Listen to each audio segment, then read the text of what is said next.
Hello everyone, it's Dr. Sam. I'd like to welcome you to my EyeClarity podcast. This is a show that offers cutting-edge information on how to improve your vision and overall wellness through holistic methods. I so appreciate you spending part of your day with me. If you have questions, you can send them to hello@drsamberne.com. Now, to the latest EyeClarity episode.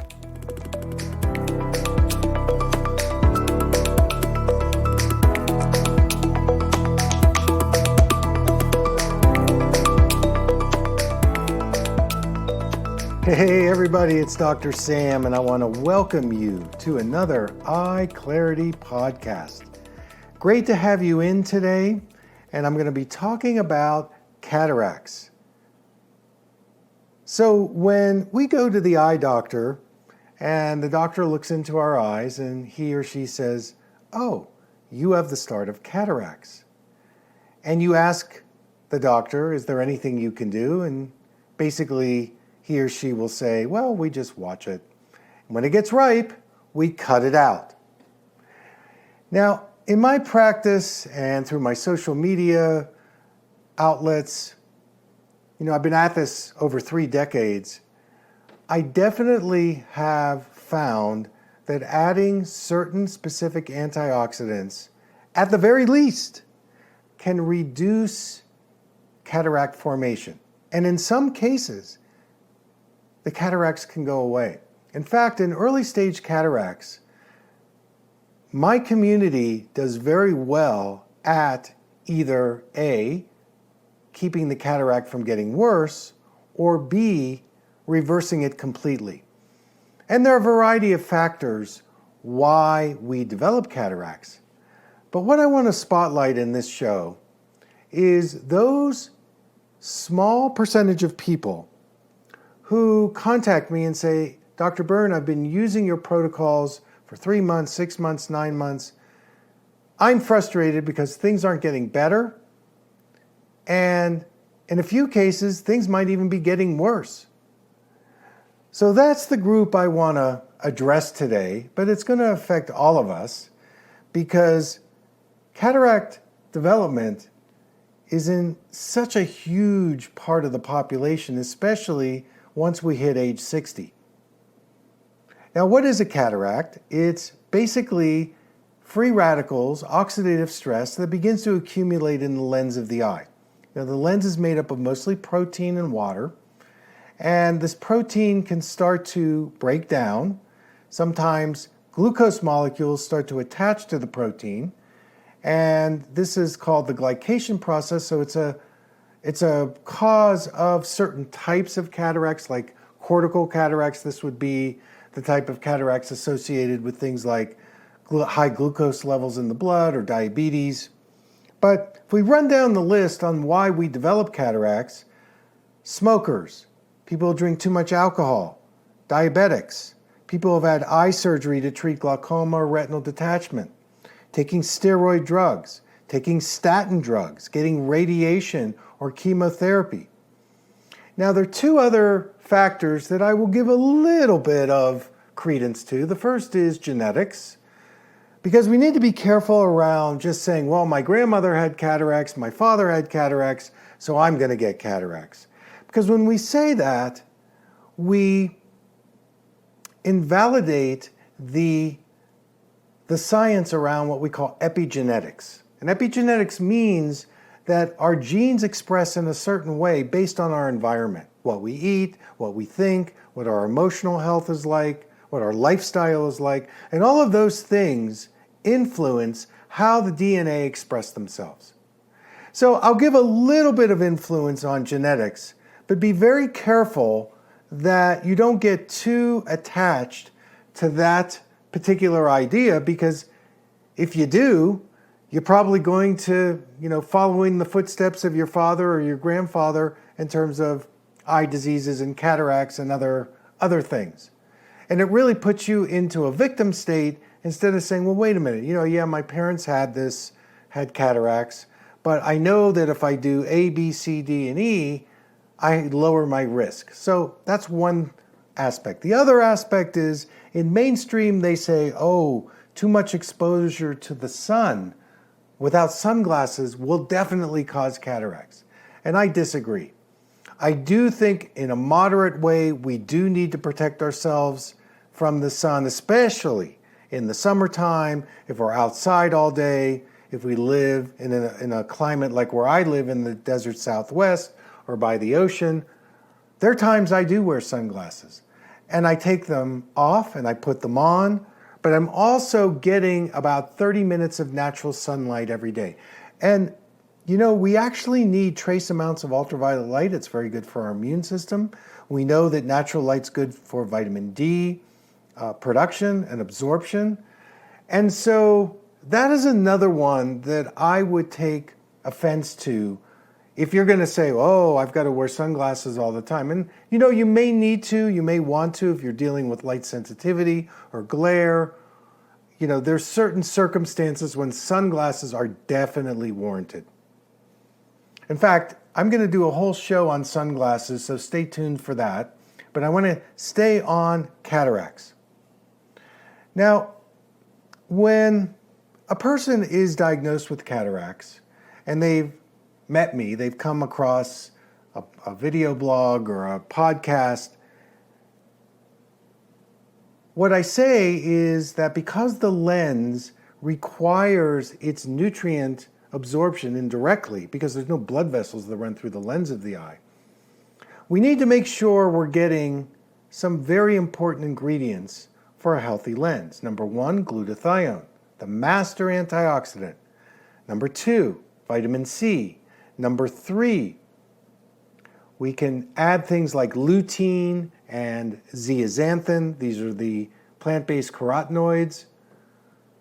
Also astaxanthin, which is a marine carotenoid.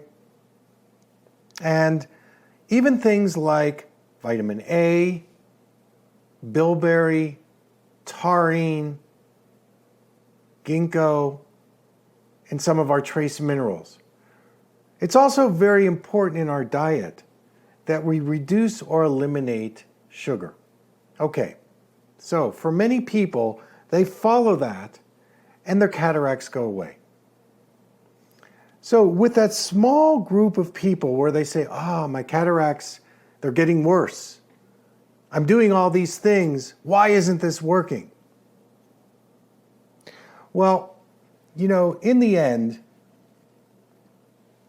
I've learned this, that I can provide a person with the best diet in the world, the healthiest supplements, but there are other factors involved around cataracts that sometimes there's an obstacle.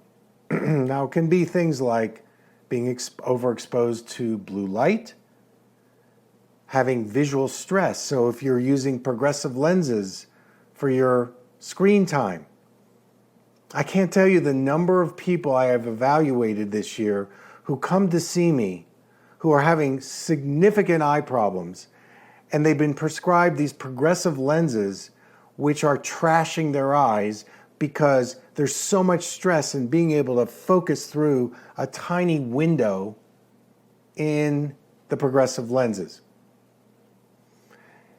Now, some other things to consider would be things like N-acetylcysteine, carnosine. These are, again, antioxidants that sometimes are missing in our diet, so we can add those to our, either in our foods or through supplementation. But what I have to say about cataract surgery is that sometimes the healing is getting the cataract surgery.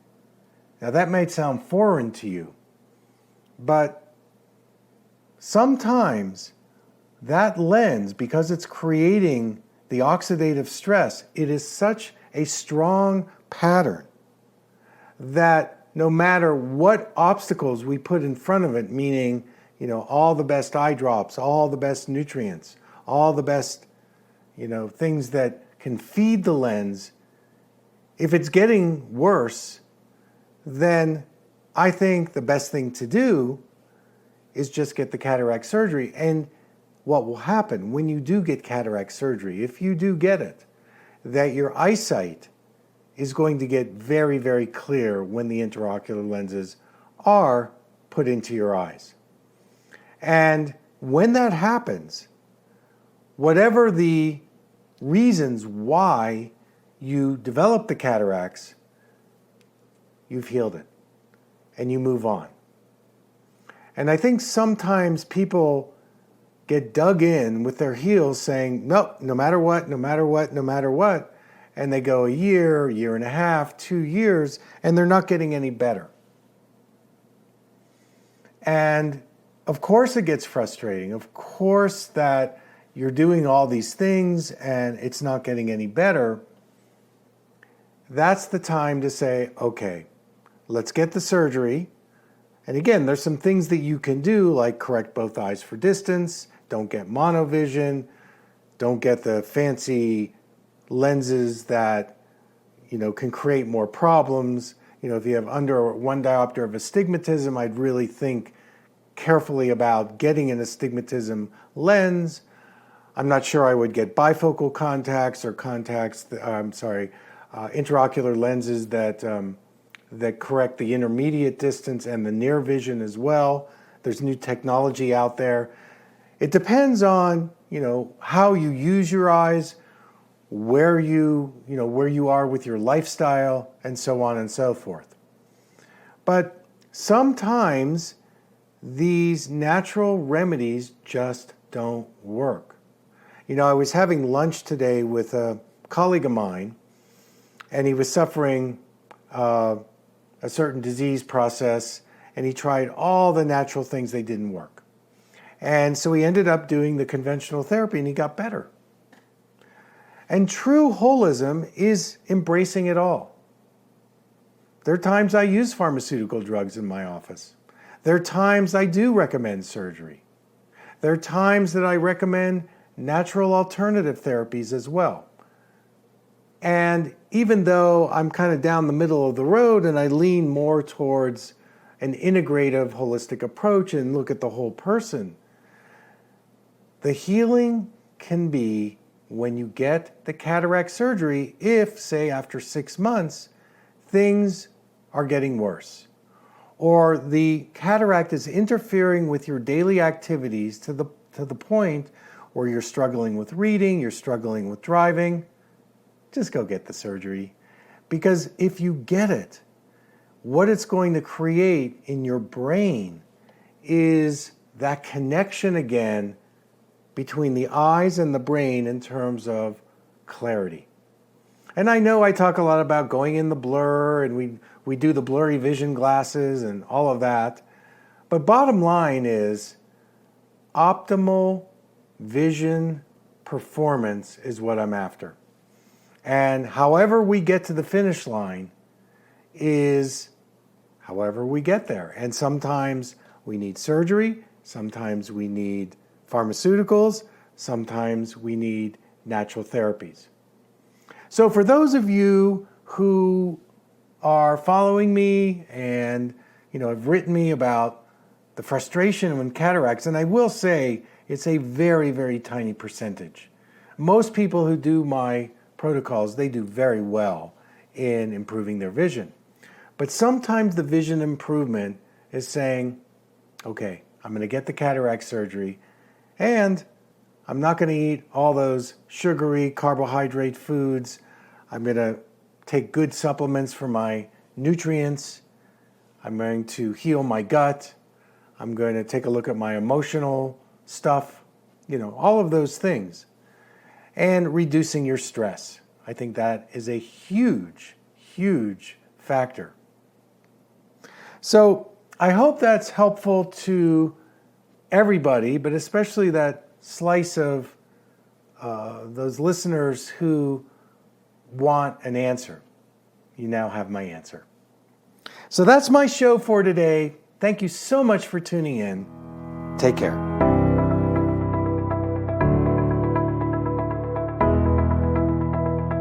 Thank you for listening. I hope you learned something from the EyeClarity podcast show today.